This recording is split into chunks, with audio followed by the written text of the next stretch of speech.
छोड़कर बिहार में चुनाव लड़ने की तैयारी में हैं और इसे लेकर अब पोस्टरबाजी भी शुरू हो गई है। आपको ये रिपोर्ट दिखाते हैं।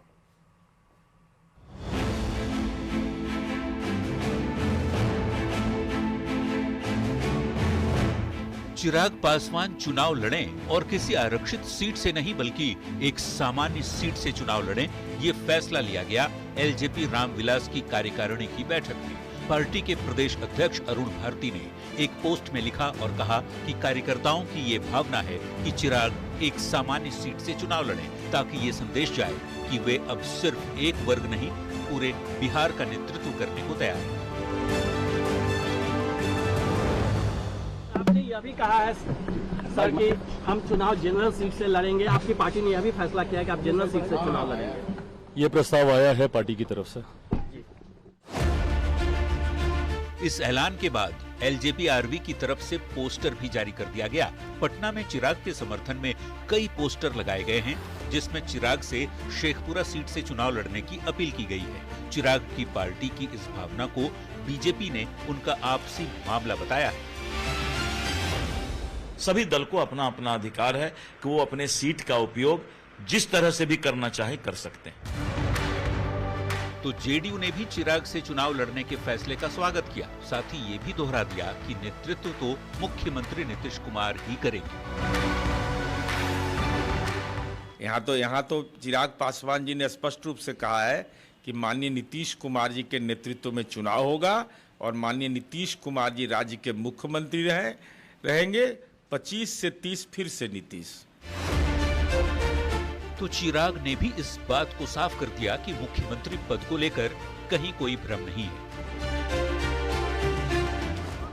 बिहार विधानसभा चुनाव में मुख्यमंत्री पद की कोई वैकेंसी नहीं है। मौजूदा मुख्यमंत्री नीतीश कुमार जी ही चुनाव परिणामों के बाद प्रदेश के मुख्यमंत्री। बिहार की राजनीति में आइडेंटिटी पॉलिटिक्स काफी प्रभावी रही है। नेता अपनी जाति और समाज के नाम पर राजनीति करते रहे हैं। ऐसे में बिहार में अब चिराग पासवान अपनी जाति की पहचान से बाहर निकलना चाहते हैं और खुद को बिहार के नेता के रूप में स्थापित करना चाहते हैं, जो उनके लिए एक बड़ा चैलेंज भी होने वाला है। पटना से संवाददाता विनीता मिश्रा के साथ ब्यूरो रिपोर्ट, न्यूज़ 18। ये खबर शहरों में ऐप के जरिए मिनटों में सामान मांगने वाले के लिए बहुत जरूरी है। मुंबई के धारावी इलाके में ज़ेप्टो के गोदाम पर महाराष्ट्र एफडीए ने कड़ी कार्रवाई करते हुए इसका फूड लाइसेंस सस्पेंड कर दिया है। ज़ेप्टो के वेयर हाउस में खराब खाना, फंगस लगे प्रोडक्ट्स, एक्सपायरी आइटम्स का गलत स्टोरेज और गंदगी के बीच रखा गया माल मिला। फूड सेफ्टी एक्ट के उल्लंघन के चलते कार्रवाई की गई। जब तक ज़ेप्टो पूरी तरह से नियमों का पालन नहीं करेगा तब तक लाइसेंस सस्पेंड रहेगा। जब अधिकारियों ने जांच की तो पता चला कि गोदाम में फंगस लगे खाने के आइटम्स रखे गए थे। ठंडा रखने की जरूरी व्यवस्था भी नहीं थी। एक्सपायरी और वैध सामान अलग अलग नहीं था। जमीन पर ही सामान रखा गया था। फर्श गीली गंदी थी। इतना ही नहीं, खाने के प्रोडक्ट्स को गंदे पानी के साथ भी रखा गया था। फूड एंड ड्रग एडमिनिस्ट्रेशन का मानना है कि इस यूनिट पे जब स्टोरेज हो रहा था तो उन पे कई डिस्क्रिपेंसीज पाई गई है। यहाँ तक कि ये कहा जा रहा है कि जो स्टोरेज था उसमें कोल्ड स्टोरेज के जो सामान था वो कोल्ड स्टोरेज में नहीं रखा जा रहा था। कई ऐसा फूड आइटम थे जिसमें फंगल ग्रोथ दिखा जा रहा था और जो फूड होना चाहिए जिसपे पानी नहीं लगना चाहिए वो सॉइल एरिया में रखा गया था। आपको हम विजुअल दिखाएंगे। यहाँ पे ये धारावी का यूनिट है। यहाँ पे फिलहाल जैसे आप देख सकते हैं कि स्टोरेज सेंटर तो बंद किया। चुनाव कितने चरण में होने वाले हैं, इसको लेकर बड़ी खबर है। रिपोर्ट देखिए। जून का महीना शुरू हो चुका है और सियासत की सरगर्मी अब तेज होने लगी है।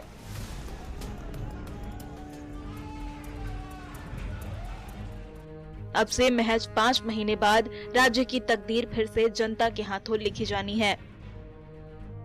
इसी साल अक्टूबर-नवंबर में बिहार विधानसभा का चुनाव होना है। सूत्रों के हवाले से मिली जानकारी के मुताबिक इस बार बिहार विधानसभा चुनाव को 2 से 3 चरणों में कराया जा सकता है। हालांकि तारीखों के ऐलान के पहले एक और पहलू पर गहरी नजर रखी जा रही है, त्योहारों का कैलेंडर।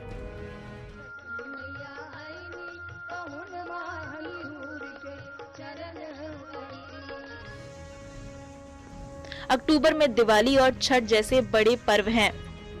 लिहाजा निर्वाचन आयोग इन त्योहारों को ध्यान में रखते हुए मतदान की तारीखें तय करेगा, ताकि पर्व की आस्था और लोकतंत्र का उत्सव दोनों में कोई टकराव न हो।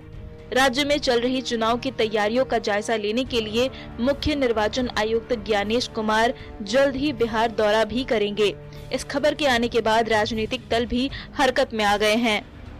जब भी चुनाव होगा, राष्ट्रीय जनता दल इंडिया गठबंधन बिहार में तैयार है पूरी तरह से, और बिहार की जनता भी तैयार है तेजस्वी सरकार बनाने के लिए। 3 फेज में संभवतः बिहार में चुनाव होगा और निश्चित रूप से इस चुनाव में मतदान प्रतिशत भी बढ़ेगा और बहुत बड़ी जीत के साथ एनडीए इस बार प्रचंड बहुमत के साथ कम से कम 225 सीट के साथ पूर्ण सरकार बनाने जा रहा है। हम सभी राजनीतिक दल के लोग भारतीय निर्वाचन आयोग के चुनाव कार्यक्रम के अनुसार चुनाव में हिस्सा लेने के लिए तैयार हैं, तत्पर हैं। बिहार विधानसभा का कार्यकाल 22 नवंबर 2025 को खत्म हो रहा है और उससे पहले राज्य की 243 सीटों पर नए विधायकों का चुनाव होना है। समय की रेत मुट्ठी से तेजी से फिसल रही है। हर दल, हर नेता और हर वोटर की निगाहें टिकी हुई है निर्वाचन आयोग पर। पटना से संवाददाता शैलेंद्र के साथ ब्यूरो रिपोर्ट, न्यूज़ 18।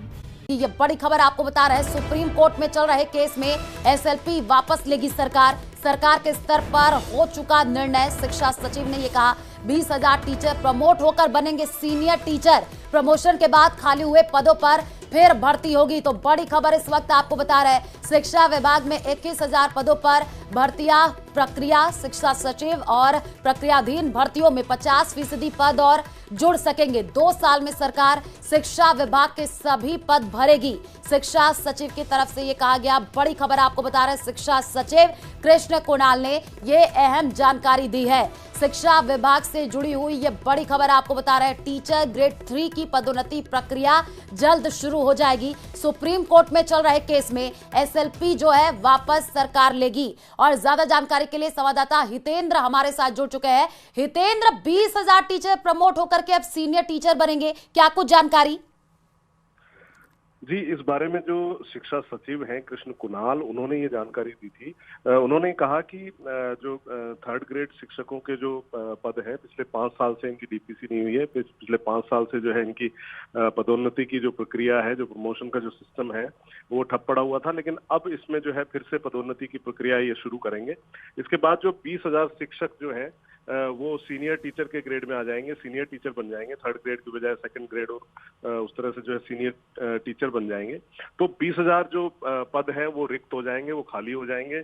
और 3rd ग्रेड के टीचर्स के जो है प्रमोशन के बाद जो पद खाली होंगे उन पर भी भर्ती प्रक्रिया जो है शुरू की जाएगी। फिलहाल जो विभाग के अंदर जो भर्ती प्रक्रिया है वो 21,000 पदों के लिए पहले से चल रही है। वो अलग अलग तरह के कैडर में जो है अलग अलग तरह की भर्तियां हैं ये। तो इसमें जो है जो शिक्षा सचिव है उन्होंने बताया कि जो मुख्यमंत्री हैं वो इसमें खास इंटरेस्ट लिए हुए हैं। खास वो चाहते हैं कि भर्ती जो पद हैं, जो सीनियर टीचर बन जाएंगे या प्रमोशन के बाद जो पद खाली होते हैं उससे पहले ही जो है ये प्रक्रिया शुरू कर दी जाए। तो 31 मार्च 2026 तक जो पद खाली होंगे उनमें 50% और उनमें पद जोड़ दिए जाएंगे। तो ये उन्होंने एक फ्री हैंड जो है इनको जो विभाग को दिया है। और उसके हिसाब से जो है करीब 2027 तक, मतलब आने वाले 2 साल में उनका कहना है कि शिक्षा विभाग की जितनी भी भर्तियां हैं वो पूरी कर ली जाएंगी और कोई भी पद जो है शिक्षा विभाग में रिक्त नहीं रह जाएंगे। तो ये उनका कहना है। और जो सुप्रीम कोर्ट में जो इस मामले में एसएलपी लगी हुई थी, एक स्पेशल लीव पिटीशन थी, वो जो है वापस ले लेगी सरकार। ऐसा जो है उनका कहना है कि सरकार ने नीतिगत निर्णय इस बारे में ले लिया है और जल्द ही वो जो है सुप्रीम कोर्ट में भी अपनी जो एसएलपी लगाई हुई थी वो वापस ले लेगी। जी ठीक है, शुक्रिया हितेंद्र तमाम जानकारी साझा करने के लिए। सभी सीनियर करवा रहे हैं, लेकिन लगातार संगठनों की मांग उठ रही है क्योंकि पद बहुत बड़ी संख्या में रिक्त पड़े हुए हैं और आपने बहुत कम संख्या में जो है वो भर्ती निकाली है। इसमें आपको बताना चाहूँगा, पिछले 1.5 साल लगभग सरकार की हो गई है। इसमें जो भर्तियां हैं करीब 28,000 भर्तियां ऑलरेडी हमने और नियुक्तियां दे दी है।